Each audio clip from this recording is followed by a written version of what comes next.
Hello and welcome to the Joe Mag Show. I'm Joe Maggs, editor-in-chief of The High Screen. Today on the show we have my friend Dave Holcomb, a writer for Sports Network and Football Nation. We're going to talk MLB playoffs, who he likes to come out of the Final Four there, and we're also going to talk about the NFL season and why he thinks that the Denver Broncos and Seattle Seahawks are still the favorites to return to the Super Bowl. Thank you for tuning in.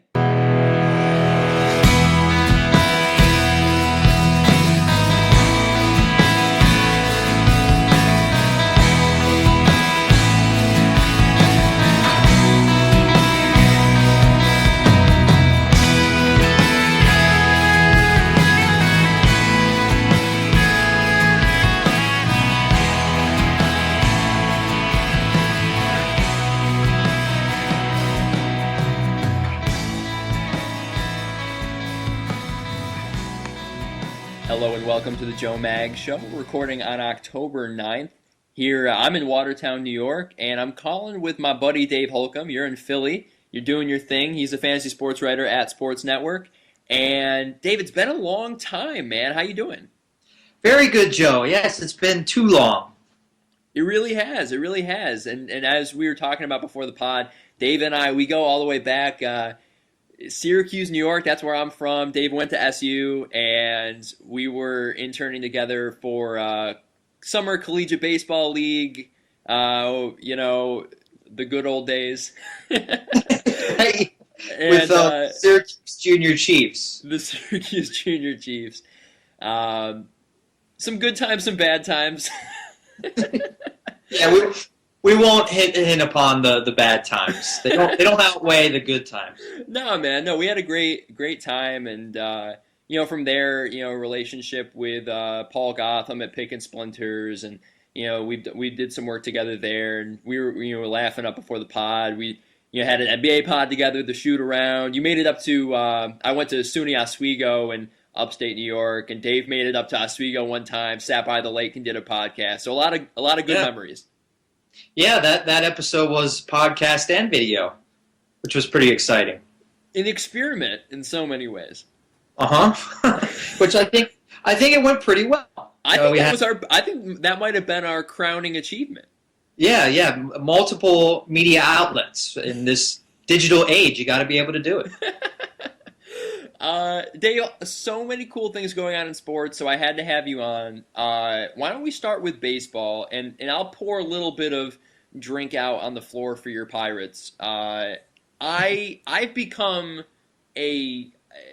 what's the word I want to use? I feel like I've become a Pirates fan by extension of you, because I don't really have a baseball team. Growing up in Syracuse, you kind of align yourself with the Yankees, but that's kind of a troublesome thing. So that sun has set. That sun has set. It actually was strange, on an aside, watching Jeter retire this year, because it brought back a lot of childhood memories from watching him making all of these amazing plays at the height of his powers, and that really was kind of the peak of my Yankees fanhood. And then as he started to fade and as A-Rod came on board and whatnot, I just couldn't really get behind what they were doing. But right. But your Pirates, I love the tradition of that team. I'm from a city in Syracuse that is very similar to Pittsburgh, and I can feel what that fan base is going through. You want a winner, and they've been so close the last couple of years. Andrew McCutchen is, if not the best player in the NL, he's right up there. A tough end of the year for you guys. It was a tough end. The old cliche, anything can happen in one game. Normally that cliche is applied to a team that's favored, and when you're in a tough Game 7 or an elimination game, and something freakish happens at the end where you lose. That's kind of where the cliche comes from. But, it also applies to blowouts. Baseball, anybody can win on any given day. The momentum is only as good as your next day's pitcher. They're just full of cliches today. So Madison Bumgarner was a bone saw. And there was nothing the Pirates could do to beat that guy. And I know there was a lot of discussion about whether Clint Hurdle started the right guy. Was Edison Volquez the guy that should have been on the mound in that game. They went with Garrett Cole on Sunday and Francisco Liriano on Saturday to try and catch the Cardinals. They were one game back of the division at that point. Didn't end up happening, so they burned their best two pitchers and had Volquez on the mound. Really their number 3 guy against the Giants' number 1. But I liked the move. I liked going for the division title. The Pirates have never won the National League Central. Joe, the last time the Pirates won a division title, they were in the National League East. The Central didn't exist. That's a long time. That is a very long time. It would have meant so much, even if they didn't win a playoff series. It would have meant a lot to the city to be able to say, hey, we won a division title for the first time in 21 years. I liked the fact that Hurdle went for the division title. And Volquez was arguably their best pitcher down the stretch. Right, I was going to say, Volquez was having a great year. Right, he was 9-1 with a 1.85 ERA, if my memory serves me right, in his last 17 starts of the year. He was better than Liriano and Cole down the stretch. So they had the hot guy on the mound for the elimination wildcard game, and it just didn't work out. Yeah, and obviously, hindsight's 20/20. If the Pirates come back and take the division from the Cardinals, we're talking about a completely different storyline. Let me ask you this. So, as a Pirates fan, was it almost better that Bumgarner came out like an ace and the game got out of hand so quickly? I mean, would it have hurt more if it was a tight game that finished in the 9th or even in extras? And I think I would have rather seen them put up a better game. They played so poorly in that game. They didn't get any hits, giving up 8 runs. Yeah, I know a lot of athletes say the really close, painful, the really close extra inning games are more painful, and maybe they are. But I would rather be in a game like that where you came so close, and even though maybe it is more painful, you can say going back you were closer than getting routed 8-0. Yeah. It's never good to get shut out. It's never a good feeling to not score in any sport. Yeah, I think I would agree with you. Although there certainly was a finality to the game. I mean, once Madison Bumgarner got going, it became really obvious that it just wasn't Pittsburgh's night, and that's the entire nature of the play-in game. If you have one bad game, it can offset an entire season of work, and I think that's been really good for baseball. I don't remember a postseason, and of course they've had the play-in game for a couple seasons now, but I don't remember a postseason that's gotten this much attention in quite some time, and I don't think it's an accident that at the same time that the NFL is battling so many legal questions and very questionable moral practices, to say the least, and we're right before NBA and NHL, baseball I think is really thriving on this opportunity for fans who just want to watch sports again, which is really cool. And we'll talk about that throughout the pod because I definitely want to talk about the baseball games coming up. I do want to preface, because I forgot to mention it at the top of the pod, Dave, you have a guy coming to fix your sink at any moment. Yes, I'm hoping that it doesn't happen while we're recording here, but hashtag real life problems, Joe. My sink is running in my bathroom, and luckily I don't pay for water here. I got a great apartment where most of the utilities are paid for, but for the environment, I'd like the sink to turn off, and hopefully someone's going to show up and fix that. Right, so in post-production, we'll suture the two files together, but just to let the audience know, there is a very good chance that you're going to have some sort of awkward transition halfway through this podcast. Joe, if you don't mind, I want to say something else that goes back to what you're saying about the wild card games, the one game elimination. I had the high and the low. I guess was it last week, 2 weeks ago, with the wild card game. I was watching the Royals and the extra inning game. The Royals coming back to win that. And my reaction after that is, wow, this is great. Baseball, I didn't like this at first, but this is the best thing that they maybe have done in a long time, this elimination game. They get 2 more Game 7s automatically in the playoffs. And then Wednesday, I'm watching the Pirates, and they're getting shut out, and they can't do anything against the Giants' best pitcher. And I'm thinking, at that point, not knowing that Hudson and Peavy would then throw great games in the division series, but I'm thinking, oh, if we played a full series against the Giants, we would have a much better chance. I hate the one-game wild card. It's stupid. I guess I like it when my team's not involved. It is very stressful to have a basic Game 7 to get into the playoffs, even though it is the playoffs, but really to get into a series in the playoffs. But you know what? Baseball, and I think this is what they really wanted to do with this wild card thing, they now have a new emphasis to win the division. You know, and that is something that has gotten watered down in all the sports. It doesn't mean as much to win a division title in football. It seems like teams are winning on the road in the playoffs all the time. In hockey and basketball, I mean, there's 6 wild card teams. So it doesn't really matter if you win your division. Basketball, it's pretty much the same way. But in baseball, if you win your division, you don't have to play in that elimination game. And that is something that I think the sport has gotten right.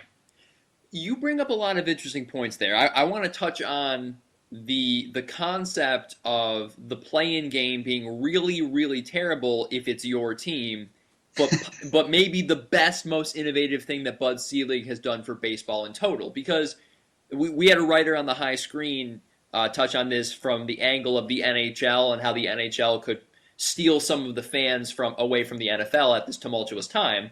And part of the reason, part of his case was that the NHL regular season means so much. Every single game, there's so much on the line, and there's an intensity, whether it's in October or if it's in June. And in baseball, it's the polar opposite, right? You have 162 games. Teams are playing every single day. Games in April simply don't mean as much as they do in September in terms of making the playoffs. And diehard baseball fans may or may not argue me on that point, but yeah, I probably would argue you on that point. Well, so to clean it up, I'll say to the casual fan, it just doesn't matter as much. Now, from a baseball standpoint, obviously every game matters, but I'm talking about the fan who's deciding between taking his girlfriend to the movies or throwing the game on, or going to play poker with his friends, or when you're thinking of, all right, average Joe Schmo, he needs something to do tonight. Is he going to go out to the sports bar and watch his, the closest MLB team play at the sports bar, or is he going to do something else? And I think until September, until August, I mean, there's just too many other options. Yeah. Okay. Right. So. But yeah, for the casual fan in June, in the summer, you're right. Probably would go do something else. Right. So I think what was incredibly innovative about the play-in game is that it appeals solely to the casual fan. Because baseball is a sport, their diehards are the most diehard fans. I mean, baseball has over a century of tradition. If you're a diehard baseball fan, you're watching your team all season long. You're probably going to games. That you're a guaranteed commodity. But when MLB stacks up against NFL, and NBA, particularly over the last decade, has done a really good job of this, these leagues suck in casual fans so easily. The NFL has made billions of dollars off of the idea of a casual fan. You almost feel left out if you aren't playing a fantasy football league, or if you're not watching football on Sunday. Even I feel like now women, if you're a woman and you're not a casual football fan, you feel left out. It's completely genderless. NFL has taken over America, right? Right, and that you brought up fantasy football. That has a lot to do with it. Fantasy football is tailor-made for the casual fan, right? Right. So yes. MLB doesn't really have anything like that. They don't have the whole nature of the sport. Is you kind of have to be patient, and you have to pay attention, and you have to know about the AAA affiliate, and you have to. It's not tailored to appeal to this conglomerate of casual fans, but the play-in game does, Because if you tell a group of people like, hey, why don't you go out to the sports bar tonight and watch two teams battle to the death for a chance to validate 6 months of their season, that's fun as hell. That's really fun. Yeah. So I think what you touch on is it's kind of baseball making a sacrifice, or not a sacrifice, making coming to kind of an agreement where it's like, hey, we're doing this for the good of the sport, so that it's going to draw in fans. It's going to, ramp up the energy in our sport going into the postseason. Maybe it's going to, annoy the diehards who have been there since April, but so be it. We need this for our ratings. Yeah, that's a good point. I still, as a diehard fan, there are elements to it that I like. The elimination factor. There's a good chance, even as good as this postseason has been, that we don't get another Game 7. We didn't get a Game 5 in the division series. So at least we get the two wildcard games, which are essentially Game 7s. And again, I like the fact that it's really important to win your division. You don't just get home field in the playoffs. You don't have to play in an extra elimination game, which is very stressful if your team is in it. Right, and you're talking to an NBA fanatic. The divisions in the NBA have become useless. They really have no bearing on postseason play. If you come in second in your division, but you have the second best record in the conference, you are a number 2 seed and you have home court until you play the potential 1 seed. So there's been this movement in the NBA. Why don't we just dismantle division rankings and we'll just go conference 1 through 8? In fact, even because the Eastern Conference is so bad, some people want to just go 1 through 16, do the whole league. Yeah, I've heard that rumor. Right. So I'm with you. I think there's something really satisfying in sports about divisional rivalries and earning that division in the regular season. It kind of gives the regular season more backbone, doesn't it? It does. You're right. And that would probably should get more people in the bar in June. If you have a Giants-Dodgers series in the middle of June, even if you're a casual Giants fan, I would think that would, at least one of the games of the series would interest you. Maybe that's a Sunday night game, and that gets you out to the bar to watch. Because the winner of that division, it came down to those two teams this year, doesn't have to play in that wild card Game 7 elimination game. Right. This actually, why don't we transition and we'll start talking about the championship series. So we have Giants and Cardinals. Pretty much the two teams that you think about now when you think about postseason baseball. I mean, they've almost become synonymous with playoffs over the last 10 years or so. Giants obviously have they have World Series rings. Cardinals have World Series rings. I feel like, especially for you, a fan of another NL team, this championship series is a bit perturbing. I guess you can say that, yeah. I've always been a baseball fan, and I'm obviously going to watch all the games and the playoffs. It hasn't really been until the Pirates got relevant in the sense the last 2 years making the playoffs, where there were teams that I honestly disliked. I've always been just a baseball fan, and I rooted for the Pirates, but come playoffs, I kind of pick maybe one team I root for, but I ultimately don't really care. I don't know. Do you pick a team before the playoffs and kind of root for them, or do you not care, Joe? I guess my comparison would be in football. I'm a Buffalo Bills fan to the death, and in a lot of ways it keeps me in football because, well, I don't know. I don't want to get off track. I'm a huge Buffalo Bills fan, and we don't make the playoffs ever. But I still hate the Patriots and the Dolphins. Okay. But that might just be because it's there is a lot of contentiousness in that division. True. But go on. Well, I was going to say maybe that would be pretty similar to you and the Bills.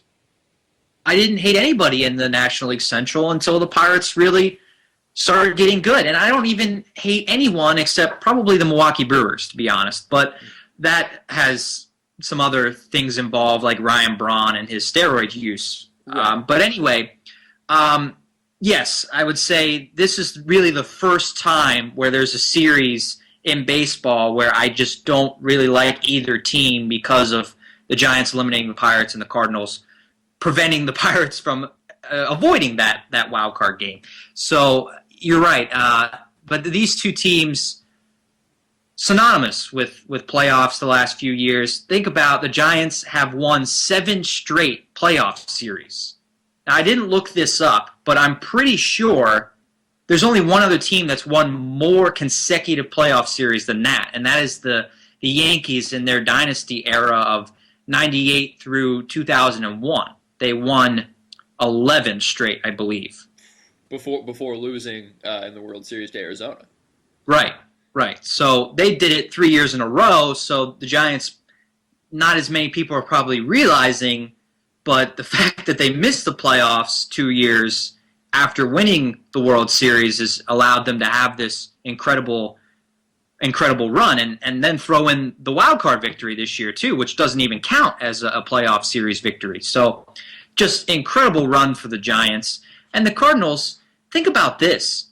They won the World Series in 2011. After that year, they lost their manager, which they had for 15, 20 years. Right. And their best player, Albert Pujols. Their best player since Stan Musial. Right.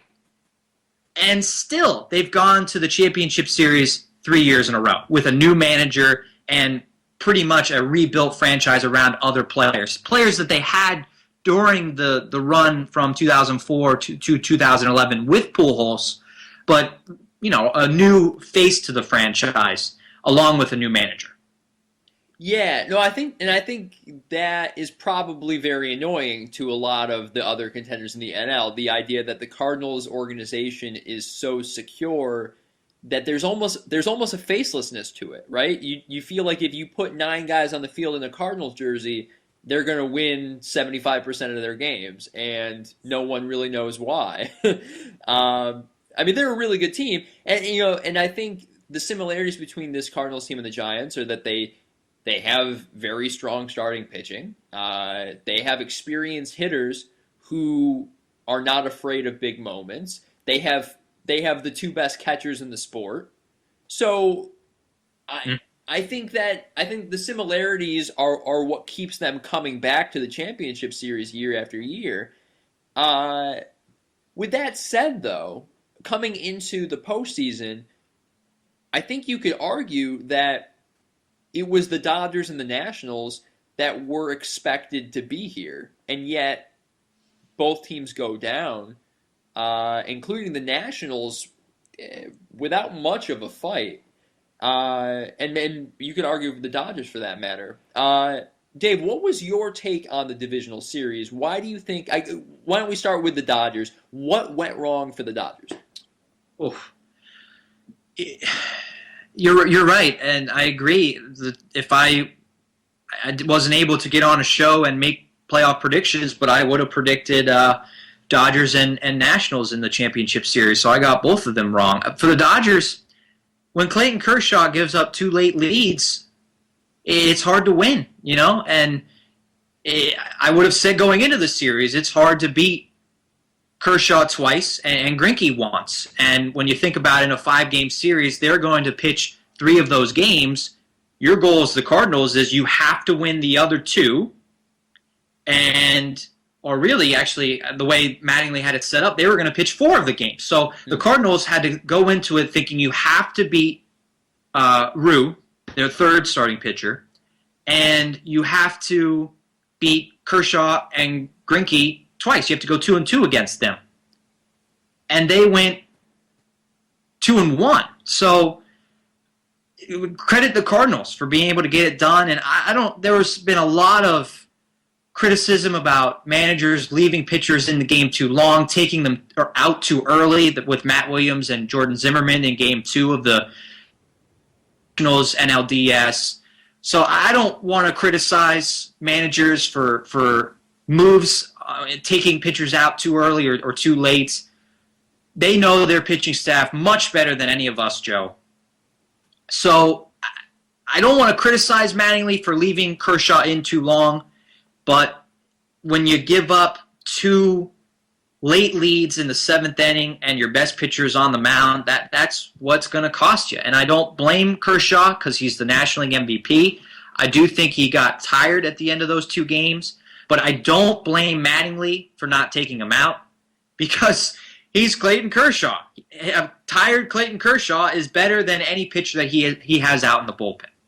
That's a good point. I think that Kershaw is going to be on the hook for game 1, right? But here's my thing with the deciding game. So the Dodgers scored 9 runs in a losing effort in game 1. Mm-hmm. They scored 6 total runs in the last 3 games of that series.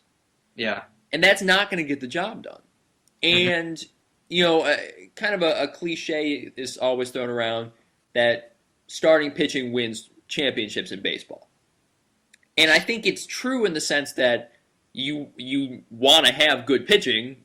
You want to be good all over the field. Clayton Kershaw is the best pitcher in baseball, undisputably. Right.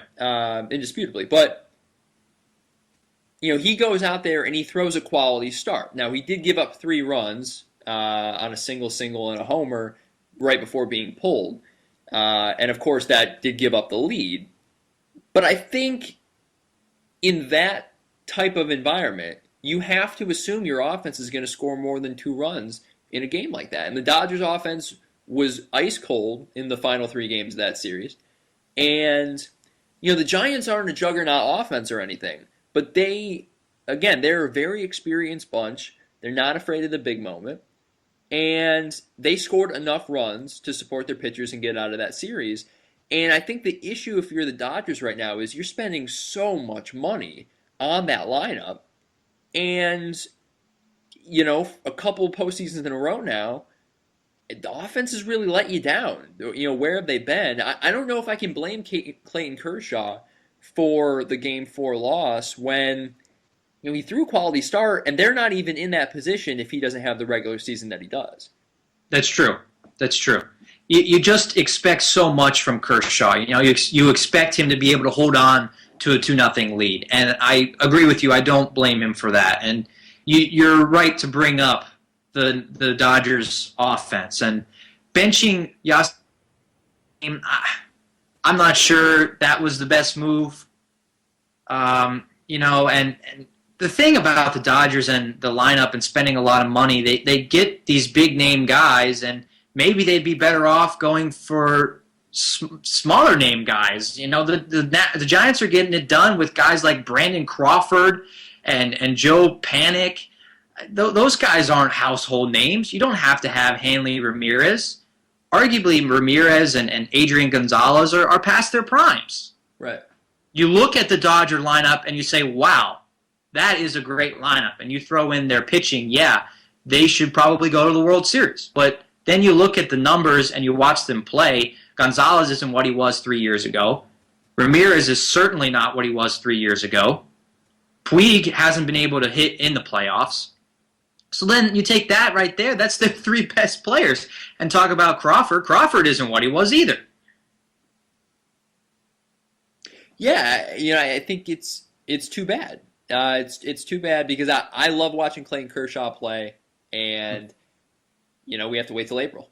And kind of switching over to the other side of the NL, so the Nationals go down kind of similarly, actually. Their offense didn't show up much at all. They scored 9 runs over the course of 4 games. Which was a huge surprise. Huge surprise. Yeah, I mean, they were the best team in baseball April to September. Yeah, as I said, I would have picked them to win the World Series a week ago. They were, in my mind, the most balanced team. They had probably the best starting pitching. I would have put them in front of the Detroit Tigers, in front of Greinke and Kershaw. From 1 through 5, and you're not going to throw a 5th starter in the playoffs, but 1 through 4, and then the Nationals were the best equipped starting pitching team. They had a good bullpen and the most balanced offense. They didn't have a guy hit 30 home runs or 100 RBIs, but they had, 4 or 5 guys with 20 and 80. And you would think in the playoffs, a team that's not counting on the long ball, but a bunch of guys that hit for contact, that can go long, drive in runs, manufacture it, they have some speed. This is a perfect offense and a perfect team for the playoffs. I'm so surprised that they didn't even force a Game 5. Right. Well, and I think people are going to misremember this series because Bryce Harper came on at the end. He had a big Game 4, but he was terrible in the first 2 games. Couldn't even get on base. And this offense, it just wasn't there. And it doesn't matter how talented your starting pitching is if you're not scoring runs. I want to put this out there. And I think we've talked about this before. I am from Syracuse. I saw Steven Strasburg when he was throwing for the Syracuse affiliate of the Nationals. And I saw them pull him from a perfect game in the 6th inning. They pulled him from a perfect game. And, I was there. I think I was there with my girlfriend at the time. And I just said to myself, what are they doing to this guy? I know you want to be careful, and I know his arm is worth millions and millions of dollars. I get that. I'm not naive. But you're paying him to play a sport. Let him play the sport. And in 2012, the Nationals had the best team in baseball. It was pretty much copy-paste what they were in the regular season this year to 2012. That's what they were.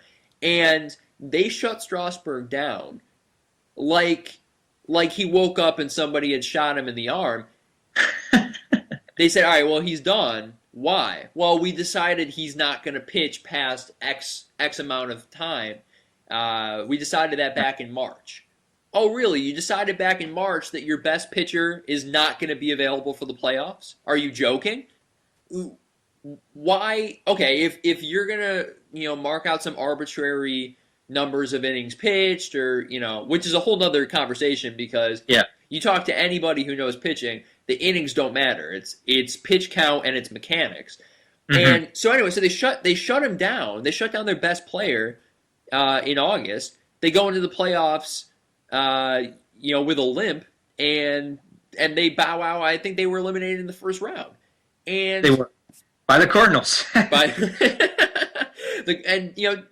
La Russa and those guys were probably laughing their ass off. But the point is, when you have the best team, you gotta play to win. You play to win the game. That's what Herm Edwards says. You play to win. And my comparison between the Nationals is to the NBA. Surprise is with the Thunder. You not just lucked in. You were smart enough to draft Kevin Durant, Serge Ibaka, Russell Westbrook, and James Harden. Let them play. Let them play the game. They go to the NBA Finals. They lose to a really, really good Miami Heat team that had the best player in the world.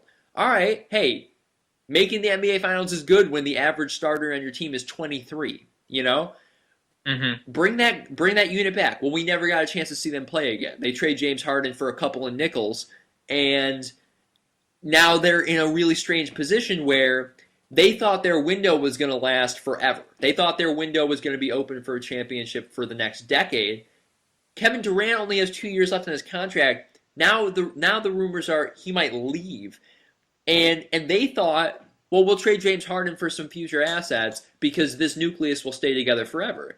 And you just can't assume that in sports. If you have a chance to win, you got to go for it. And so I'm not a sensationalist, but between my friends and I do utter the expression "the curse of Strasburg" because I really do think that has a long-term effect when you put in your best player's head that, well, it's okay, you don't have to give everything you got this year because we're playing for the next 10 years. It's like, do you think the Cardinals are playing for the next 10 years? I think the Cardinals are playing to win the World Series right now. You know? Yeah. So anyway, that's my spiel on the Nationals. I just feel as a fan of sports, a fan of baseball, from the time that they got Strasburg, they've coddled him and coddled him and coddled him. And I think it would be naive to not connect that to what's going on in the field. You don't just play the best baseball over 6 months and then screw it up in 4 games. And I think there's something missing there, and I think part of it is that drive, that hunger to win what's in front of you.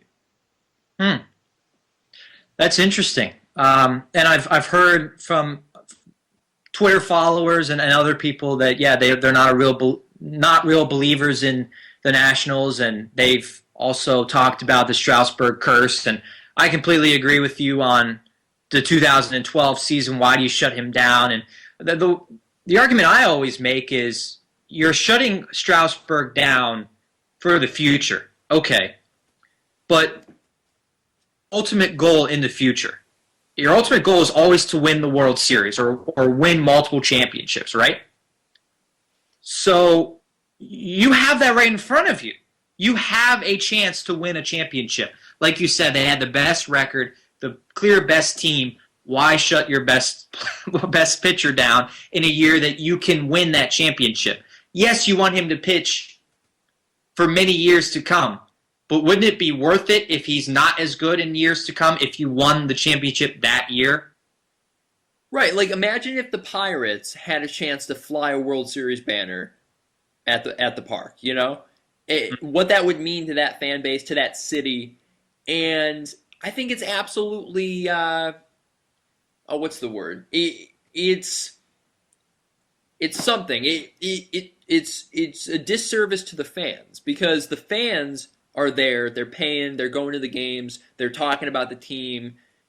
They want to watch baseball. And in August of 2012, the Nationals decided they were done playing baseball that year. And I know, they would argue Strasburg isn't the only player on the team. He's a starter, he pitches every 5 days. But that's not the point. The point is, if you're willing to take your best player off the roster, a couple weeks before the real season starts, then obviously that exposes that your focus isn't on the task at hand, and I think that's kind of spitting at your fans, and I feel bad. I feel bad for those fans.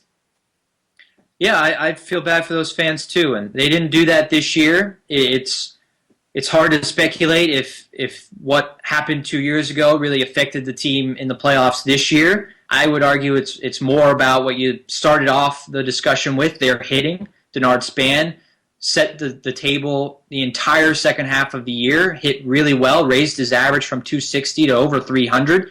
He didn't hit 100 in the series against the Giants. Jason Worth didn't do anything. Bryce Harper struggled until the last game. The only guy that was consistently hitting was Anthony Rendon. That, to me, is why they lost this series. I don't know why they couldn't hit the savvy veterans Jake Peavy and Tim Hudson, but for whatever reason they couldn't. And, baseball's tough, because baseball, you play 162 games. You hit for whatever, a 300 average in 162 games, and you're an all-star. And you play 2 games in a series and you go 0 for 6, or in Denard Span and Jason Worth's case, because of the extra inning game in Game 2, 0 for 10, 0 for 11. And that's just 2 games. 2 games out of 162 normally for a whole season. So it's tough to criticize players that just had a couple of bad games. 2 games of going 0 for 6, I wouldn't even call that a slump. Right. But it's the playoffs. Everything is under the microscope. You have to perform when called upon, and the Nationals didn't do that. They didn't do that. Let's jump over to AL, which makes me a lot happier. I'm in a very positive mood when talking about the ALCS, because you have 2 fan bases that have earned this moment. You have 2 teams that are playing really well, who are overcoming a lot of different things. The Orioles overcoming some pretty devastating injuries, both to their short-term and long-term plans, and the Royals overcoming history, nearly 3 decades of mediocrity. And here they are. One of these teams is going to advance, the other one isn't. But it's a really feel-good series in the sense that win, lose, or draw, hopefully this thing goes 7. I think it's going to be really fun watching these 2 teams battle it out. I agree. It's great for baseball, and I know the big market fans would say, "Oh, I hate seeing these small market teams." I think some people actually do say that still, especially the TV executives. Damn, Kansas City is in the playoffs. I'd rather see the Yankees and get the New York market.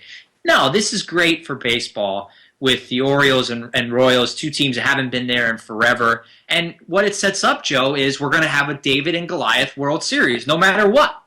A team that hasn't been there in at least 2 decades versus a team that's won in the last 3 years.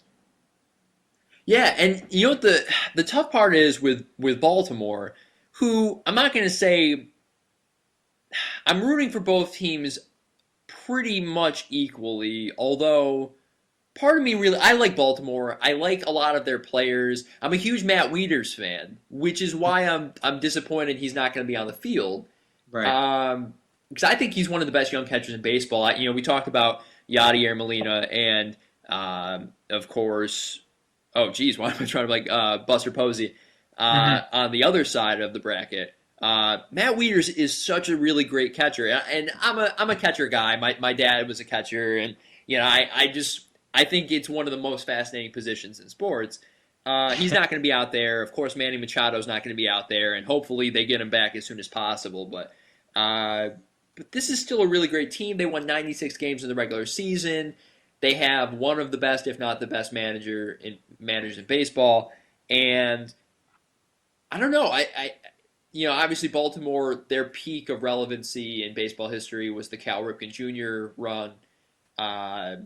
But I think this is a team that could be around for a while. They have a lot of really great young players, and I think as the AL East baton has been passed from the Sox and the Yankees and the Rays, I think the Orioles might be the team to beat in this division for a long time coming.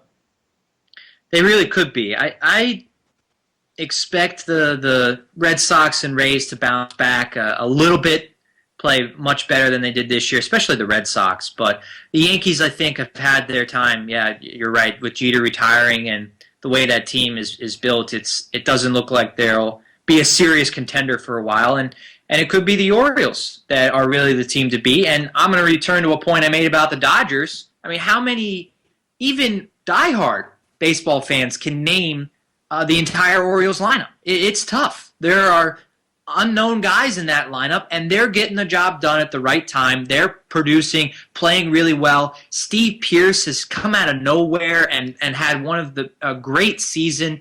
Could have been an all-star, and that just proves you don't have to have big-name guys in your lineup to produce in the playoffs. Right. I mean, just look at the Orioles versus the Tigers in this series. They take them down, 3-0. They beat Shizer. They beat Price, and I mean, they're just a fun team. I don't know. I like J.J. Hardy. Like I said, I think Buck Showalter is the man. Where do you simply? Yeah, I agree with you. He is. Where do you stand on this series? Do you think either team has an edge? Oh, that's tough. I hadn't really thought about who I was going to go with in this series. Well, I guess we should point out that the Kansas City Royals seem to have some magic behind them. I mean, there was nothing short of magic in that past series. You do. They do. I'm going to stick with Baltimore because I actually thought prior to the series, and it's fine if you don't believe me, people listening. I admitted that I got the other 2 National League Series wrong, so I'm going to say the one I got right. I really thought the Orioles had a shot to sweep the Tigers. And I know everyone was so surprised that happened. Detroit did nothing to solve their issues they had last year. They signed, talk about a team that signed big-name players and thought that would solve everything. They thought Joe Nathan, Hakeem Soria, and Jabba Chamberlain were the solution out in the bullpen. And they just blew up. Soria, when they traded for him, was actually a good move, and I don't know what happened to him after August 1st. He was terrible. But Joe Nathan had a horrible season. and Jabba Chamberlain looks like he's a homeless guy. It was a horrible bullpen. And criticize Brad Ausmus all you want. He has to be able to go to somebody in the pen and get outs. I don't care how many Cy Young Award winners you have. You have to get outs out of your bullpen. And they had 2 horrible 8th innings and then didn't score any runs in Game 3. They did not do anything that gave me confidence to pick them against the Orioles in that series. So I actually had the Orioles beating the Angels in the championship series before the playoffs started. So I'll go with the Orioles, the only team I've gotten right so far. I'll have them in the World Series. And talking about bullpens, just a quick note on the Royals. I mean, they have arguably the best bullpen in baseball. So I think what's interesting is you're seeing certain aspects of baseball team building prevail. In the NL, experienced hitters, defense, teams built, straight up the middle with their catchers, their starting pitching, a strong bullpen, athletic outfielders. And in the AL, kind of more the same. The Royals with this really tight bullpen that I want to say the stat was if they had a lead going into the 7th inning during the regular season, they only lost 4 games. Just outstanding bullpen work. And then the Orioles, I mean, we've talked about them a bunch. I think pound for pound, this Final Four, I mean, it might not be the most talented Final Four that we could have had because I think if the Angels and the Nationals were in the mix and the Dodgers, but these probably are the 4 best teams for 7-game series. Yeah, you talk about team building. Everyone always says starting pitching gets it done in the playoffs, and we have great starting pitching from these teams that are still in it. But going into the playoffs, who had the best starting pitching?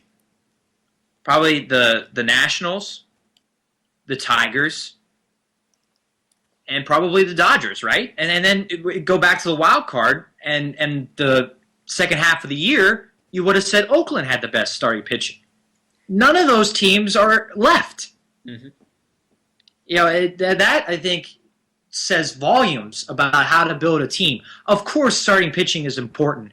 You need to get quality starts from, starters coming into the postseason. But the Giants are getting it from veteran guys. The Cardinals probably are getting it a lot because of Yadier Molina and their pitching coach and their catcher behind the plate. But Lance Lynn is a great Game 2 starter. And the Royals have had young guys that can patch enough quality innings before getting to that solid bullpen. So it's just interesting to me because everybody always wants to go for those big starting pitchers. And, going back to the trade deadline, a move like the Orioles made to get Andrew Miller, who got a lot of big outs in Game 2 to keep the game close and Game 3 to hold on 2-1, that was a better move, arguably, than getting David Price. And the Tigers had to give up a lot of players in order to get Price. Certainly. I am so excited for this Final Four. I think that the crop that we got, it's going to yield an interesting World Series regardless. Dave, we got about 10 minutes left. Where do you want to go? We kind of touched on the NFL a little bit indirectly. I don't know how much you want to talk about the off-the-field issues. Those stories have been talked about. I do think it's interesting, though, looking at the NFL from the outside, looking in, how this season feels different. This year feels a lot different than past years because right off the bat, I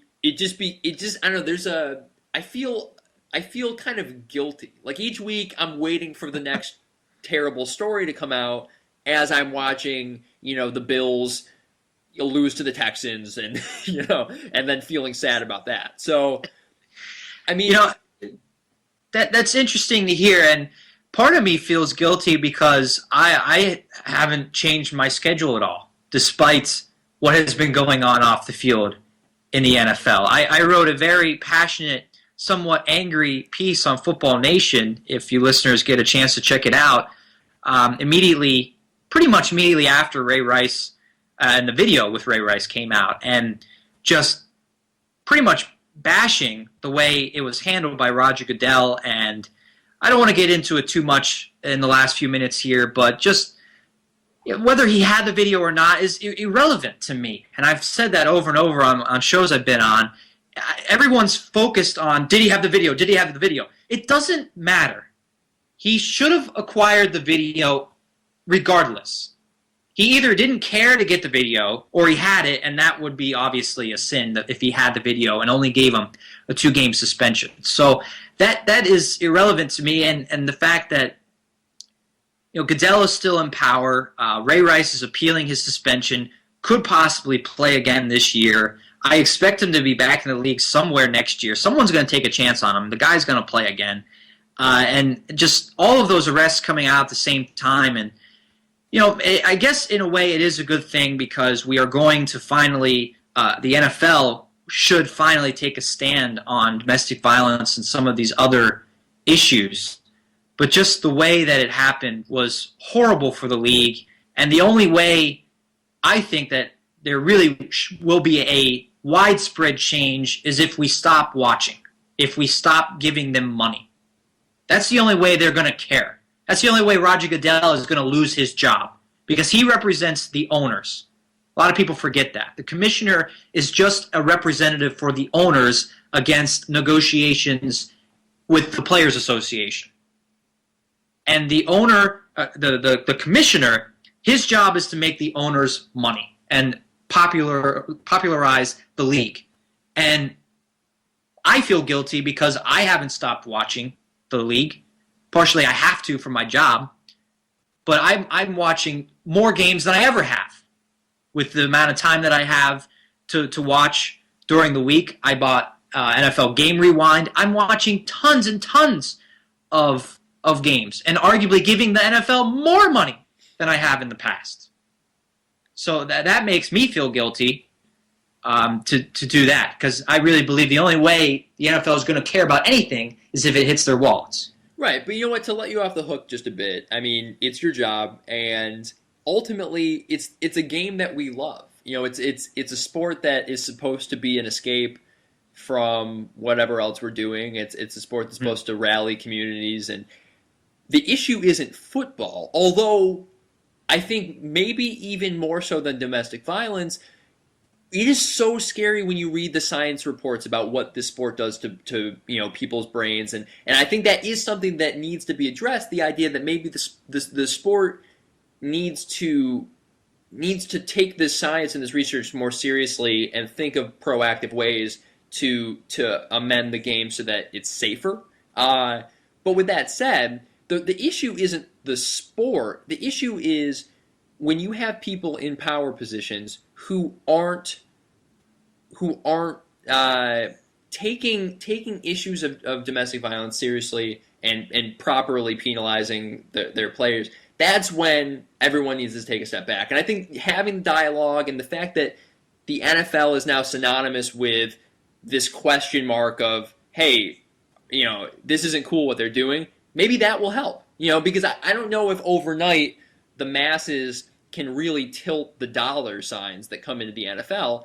But if their product becomes synonymous with a question mark, that I think is a start, and I think it gets America on the same page as far as, hey, there are guys who make a lot of money who are abusing their position of power. Quickly, because I want to touch on some other sports leagues too. Okay. With the NFL, you've been doing great work with Football Nation for years now, but Thank you. Thank you. What is your take on the top of the league? The Bengals got trounced by the Patriots, and it's kind of reshuffled everyone's power rankings.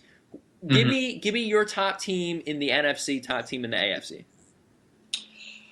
I don't think much has changed from last year. I'm staying with the Seahawks and the Broncos in the two conferences. And I said before the season on Monday Morning Huddle, Joe, that those would be the two Super Bowl teams. I think we'll see a Super Bowl rematch for the first time since and that's my water guy. But the Bills and Cowboys back in 93 and 92 and 93. Excellent. Dave, hey, I'll let you go. Thank you for your time. Thank you for coming on. We'll have to have you on again soon. Okay, that sounds great, Joe. Thank you for letting me on. No problem. Take care. Bye.